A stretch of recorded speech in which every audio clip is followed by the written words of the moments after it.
So on last week's trip, my bike hit 10,000 Ks, and I thought it's a good chance to do a quick ride and review of the 790. So I'll break it up into three bits: the good, the bad, and the mods. First of all, good rally mode. What can I say? 9 levels of fun. The rally response on the throttle makes you ride like a bit of a hoon, but it's just great being able to dial it up and down as you come across different types of terrain. Also, I find the ABS off-road setting pretty good. You can lean pretty hard on the brakes, back the back end in, and it all works together very well. Probably the biggest change coming from an Africa Twin to the 790, other than the lighter weight, is the suspension. It's really next level. The 240 mils suspension travel is very well tuned for the bike, for the weight, for the use of it. I've got the clickers set on comfort most of the time. I'm only 69 kilos plus my gear, so it's just amazing. It soaks up the big hits. It is quite supple. It's settled down now with 10,000 Ks under its belt, and it's working very well. Another thing I really enjoy, particularly off-road, is the quick shift, the ability to keep your left hand firmly gripping the grip and chuck it down the gears as you're coming in, and just snick it up the gears as you're going up. And also, I've got to say, one of the things that I enjoy on a weekend away like we did is the cruise control, because you can start looking around more rather than down at your speedo, and purely from that point of view alone, I think it's worth its weight in gold, and I enjoy it. The ability to have everything synced up to your dash, to be able to change your music, to have your turn-by-turn navigation and everything like there is next level. I don't think there'll be a bike coming out without it in the future. In fact, the next Africa Twin, I think, has got Apple Play and is next level, because the bike is just so comfortable. I mean, the ergonomics and everything on it, you can see I've got a little screen mounted above my rally screen, because we were doing quite a few miles on this trip, and I have it set so that it makes the airflow a bit more laminar, so it's parallel to the front screen, and it just pushes the wind up over my peak, and I can sit very comfortably for hundreds of kilometres at a time. And also the modes, I think they're pretty well thought out. Coming back from our first trip that we did up to Condamine, up to Carnarvon, it rained for the last couple of hours coming back, and I put it in rain mode, which is very boring and very safe. And I think those modes are all good. So that's it for the good. As far as the mods go, as I mentioned, the $30 eBay deflector, which actually works very well. I painted mine black. I've got the bark busters on it, a set of grippy pegs, some soft motocross style grips, a rad guard so that rocks from my own front wheel and others don't flick up and damage the radiator. I've got some headlight film because the protector wasn't available when I bought mine.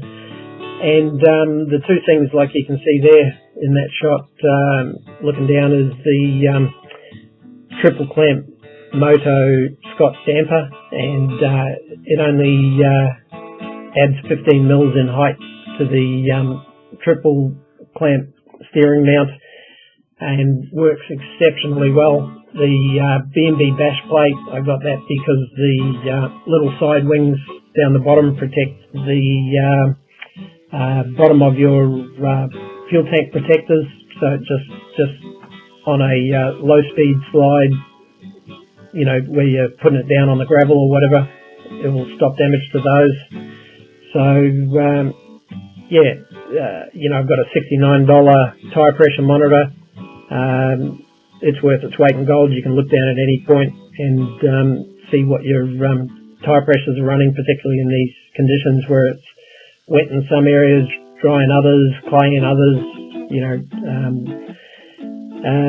I'm thinking about the Camel clutch extender, but to be honest, I only use the clutch in first and maybe first to second. Sometimes the rest of the time I quick shift it. It's not that big a deal. I am interested to see what Raid Garage do with their screen that they're talking about bringing out.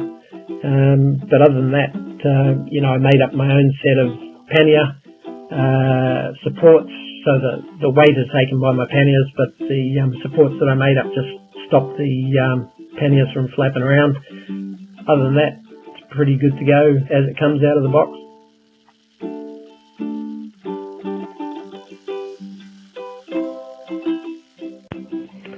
As far as the bad features, I don't like the fact that there's no way to change just with one click both of your settings, the ABS and the rally, and your throttle response mode, and have a user saved mode.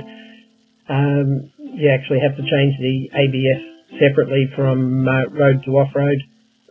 Also, the fact that you can't save the fact that you've got traction control turned completely off. Like, for example, if you were doing a desert crossing, that'd be a real pain.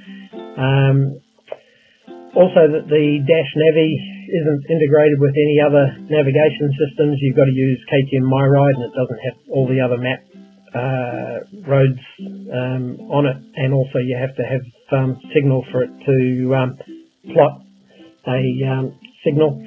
The cruise control comes off a little bit easier if you're just on bumpy roads, and funnily enough doesn't necessarily come off if you're on a slippery corner, but that's just how it's set. Other than that, everything about the bike, the ergonomics and everything else really suits me, for my size. I'm not very tall, 5'8.5", 69 kilos, so noticeably smaller and noticeably better for me than the Africa Twin was, which is no doubt due to its lower weight. I did ride the standard model while my bike was being serviced. They gave it to me, and I actually had it over a weekend, and got to say I really didn't like it. The screen is obtrusive, it gets in your way. The mirrors were horrible, sticking way out to the side and being a weird shape. The seat, even though it's slightly lower, was wider, and I actually found it easier to get my feet down with the standard seat. The suspension's pretty bland on it, and it maybe handles a little bit better on the road, but not enough to make it worthwhile considering. And for some strange reason, even though it's only 40 millimeters lower, it just looks like a wider, heavier, fatter bike.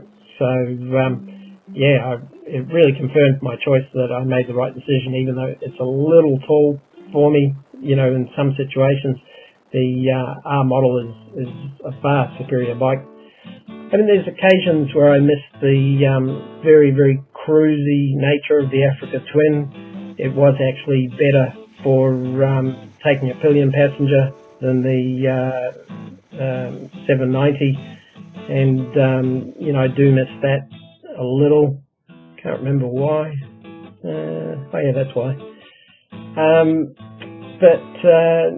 than that, I've got to say the 790 puts a big smile on my face, as you can see. So, hope you enjoyed this. Cheers. Thanks for watching.